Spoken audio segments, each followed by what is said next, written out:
the book of Daniel, and what's coming in the future. What on earth is about to happen for heaven's sake? I wrote a book on the topic, which many people have enjoyed, a few critics. I'm not an English teacher, might have a few spelling errors in there, believe me. I taught science and math, not spelling or grammar. My grandma died before I was even born. I knew my grandpa. He was 8. I was 8 when he died, but I never did get to meet my grandma. So maybe that explains it. So we're going to talk about this little yellow stripe on this chart right here, greatly expanded to be the big one on the top chart over beside me. The Bible says the scoffers are ignorant of the creation, ignorant of the flood, and ignorant of the coming judgment. There's a judgment coming whether you believe it or not. And there are 7 parts to my book and 7 parts to this series, the Woe series, which will go along with that. Where is it? Right here somewhere. Anna, I've had it. I don't know where. It doesn't matter. We'll talk about the creation. We did that on part 1. It ended up being 7 DVDs, I think. That's available now. Part 2, about the flood in the days of Noah. Yeah, that's it. Thank you, brother. Part 2 in the days of Noah is about 2 DVDs, I think. Is it, Nick? Steve's getting you part F, and then it'll be 2 DVDs on part 2. Part 3, we don't know yet. You're going to edit that together, all the Daniel stuff. Part 4, about the 70th week of Daniel, a little 7-year period. We're going to talk about that tonight. Part 5 will be the 1,000-year period known as the Day of the Lord, which has 5 parts to it, A, B, C, D, E. Part 6 about the final judgment, the big one. You might want to get ready for that. You will be there. Okay. And part 7, what do we do about it? I'll try to give you good edit points here, brother. For YouTube, it just plain goes up on YouTube. But when we go to actually put it on DVD, with the coughs will be gone, the picking the nose and all that stuff they take out. Can you believe that little 5-year-old girl the other day? I drew a smiley face on her finger and said, "You know who that is?" "No, that's the booger man." "Oh." Next day she came, it was worn off. I don't know why. And she said, "Brother Hovind, I need another booger man." Okay, so I gave her. Okay. The Muslims believe the devil sleeps in the nose at night. That's what the Muslims think. Yeah, they blow the ablution. It's got to blow water up their nose every day to get the devil out, because the devil goes. You can't make it up. So this little yellow stripe here on the big timeline is greatly expanded to be A, B, C, D, E on the top timeline, the 7-year period. So we're going to look at part 4C tonight, the abomination that maketh desolate. Daniel chapter 9. Abomination is a word that means a thing that causes disgust or hatred. This bill is an abomination to all mankind, as an example. Something that's disgusting. The word abomination is used quite a few times in the Bible. For instance, in Genesis 24, Joseph told his brothers, "Go tell Pharaoh that you guys are shepherds." Why? "Because I want you to live in the land of Goshen, which is the best land they've got. It's pasture land. And the Egyptians hate shepherds." Here's what he said. "It shall come to pass when Pharaoh shall call you, and shall say, What is your occupation? That ye shall say, Thy servant's trade hath been about cattle from our youth." And cattle in the biblical terms means sheep, okay? "From our youth even until now, both we and also our fathers, that ye may dwell in the land of Goshen, for every shepherd is an abomination unto the Egyptians." Well, here the Bible interprets itself like the King James always does. What is cattle? A shepherd takes care of cattle. So it's talking about, in their terminology, sheep, okay? In Leviticus chapter 11, these shall ye eat of all that are in the waters. Whatsoever hath fins and scales in the waters and seas and the rivers, them ye shall eat. So to the Jew, they can't eat. If it has fins and scales, you can eat it, which means you shouldn't eat a catfish under Jewish law. They don't have scales. "And all that have not fins and scales in the seas and in the rivers, and of all that move in the waters, and of any living thing which is in the waters, they shall be an abomination unto you." So that's why they don't eat shellfish. They don't eat squid, octopus. If it doesn't have fins and scales, it's that simple. Now, this is for the Jews. I'm Norwegian. If you want to eat shrimp, go for it. Okay? If you don't want it, pass it over to me. Okay. So it's an abomination. Leviticus 18, another one of God's laws. "Thou shalt not lie with mankind as with womankind. It is abomination." This is homosexuality, queers. God says don't do that. I'm from the 50s and 60s. They were called queers. Okay. "Neither shalt thou lie with any beast to defile thyself therewith. Neither shall a woman stand before a beast to lie down thereto." bestiality. God says this is an abomination. Deuteronomy 22. The woman shall not wear that which pertaineth unto a man, neither shall a man put on a woman's garment. For all that do so are abomination unto the Lord thy God. Now I want you to notice something interesting. We'll back up a few. If you eat things that don't fins and scales, you can eat. But if it doesn't have fins and scales and you eat it, it shall be an abomination, watch this carefully, unto you. This will make you sick. But he said here, a woman wears a man's clothes and a man wears a woman's clothes. This is an abomination unto God. See, some things are an abomination to you. God says, don't do that. It's going to make you sick. God says, don't do that. It's going to make me sick. That's Deuteronomy 22. Anyway, Daniel chapter 9, where we are tonight. And he shall confirm the covenant with many for 1 week. We talked about that last night. And in the midst of the week, what is the middle of 7.5 years? Or 7 years? 3.5. He shall cause the sacrifice and oblation to cease. And we mentioned, well, if he's going to make the sacrifice cease, they must be doing the sacrifice, which means they must have the temple built.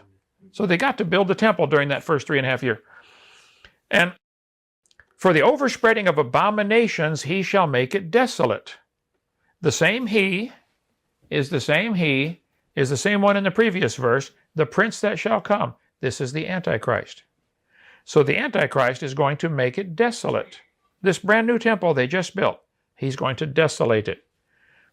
Even until the consummation and that determined shall be poured upon the desolate. Daniel 11.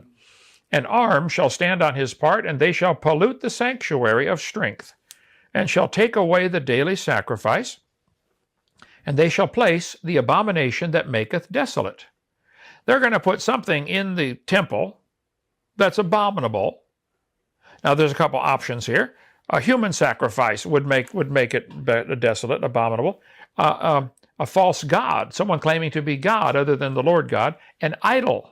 The Jews took them a long time to learn, like a couple thousand years, but they finally learned, don't worship idols, don't make idols. And God said that to Moses way before that, but they're a little slow to learn. They finally got, oh, you mean don't make idols? Yeah, okay. That's what I told you. Don't do that. It might be a pig. That would be an unclean animal.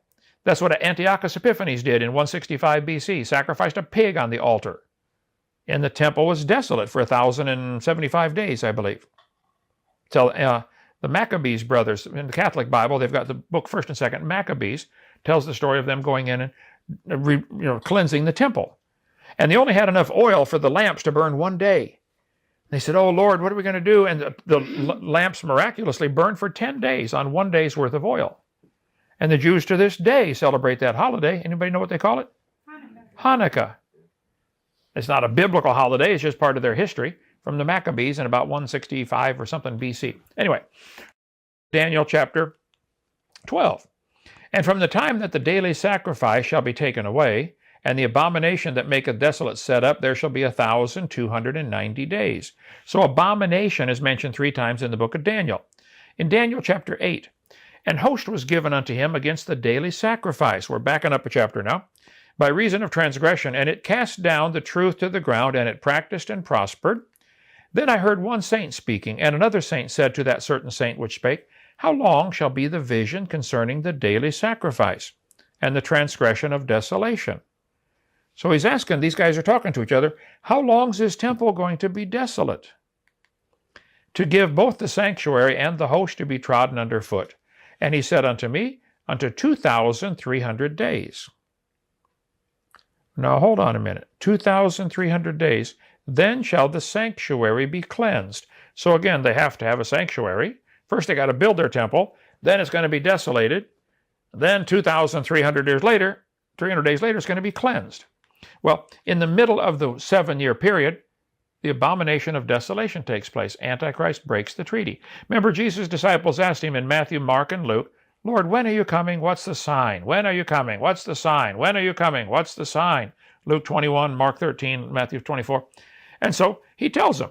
But in the middle of this long passage here, in the middle, right there, he tells about the abomination of desolation. Right there, and right there, and right there. In the middle of each of these passages.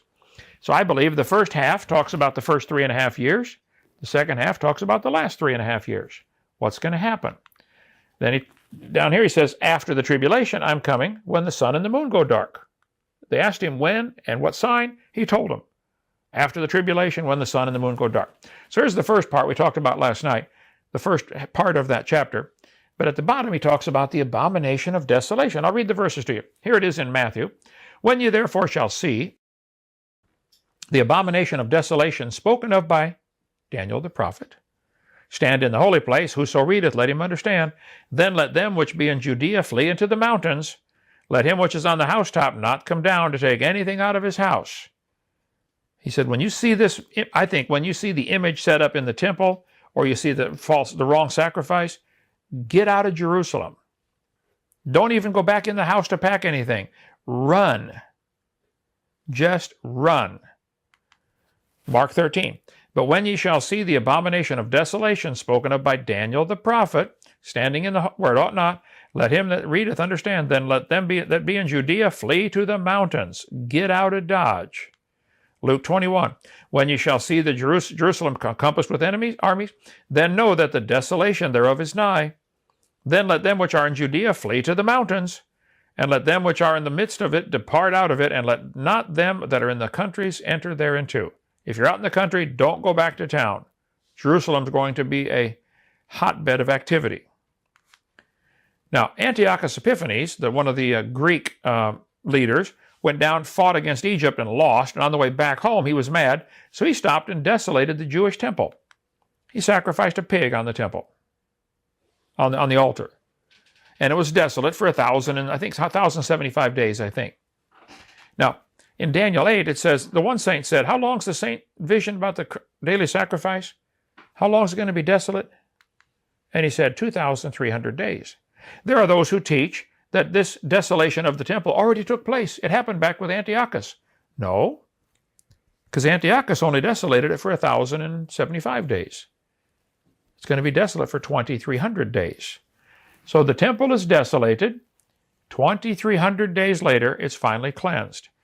2,300 days. That's more than 3.5 years. This last half of the 7-year period is 3.5 years long.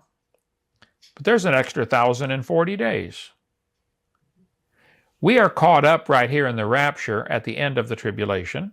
While we're at the marriage supper of the Lamb having a wonderful time, the wrath of God is poured out on the world. Jesus comes only to the clouds, catches us up. Then, 1,040 days later, which is almost 3 years, we come back with him on white horses, and now he touches down. And the Mount of Olives splits in half. Water flows out from under the temple. We'll get into that later. So this 1,040 days is the time of God's wrath being poured out. We're not here for that. But the temple is desolate for 2,300 days. It is not going back to Antiochus Epiphanes. This is still yet to come. Mark it down. All right, Daniel chapter 9, verse 27 tells about several things have to happen. That 70th week of Daniel. The last half of that is called the time of great tribulation. You think the first half was bad? Wait till you see what comes in the next half. We'll talk about that next time.